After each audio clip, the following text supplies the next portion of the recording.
আজকে চ্যালেঞ্জ থাকবে, পিকনিক হচ্ছে ঘোষবাড়ি। দেখো আমরা ঘোষবাড়ি আসি, তো ঘোষবাড়ি এসে রিয়াজের চ্যালেঞ্জ হবে যে কোনো একটা পিকনিকে, যে কোনো একটা পিকনিকে ঢুকে কিছু না কিছু একটা খেয়ে আসতে হবে।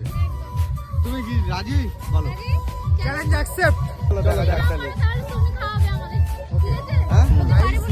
এখন আমরা হচ্ছে চার্চের সামনে আছি, চার্চের ওই জায়গায় এক জায়গায় খেতে জুম করে দেখাও। ওই জায়গায় এক জায়গায় খেতে দিচ্ছে, ঠিক আছে? এখন আমি একটা চান্স মারতে পারি, যদি মার খেয়ে যাই আমার সোশ্যাল মিডিয়া অ্যাকাউন্ট আমি কাকাটা দিয়ে দেবো।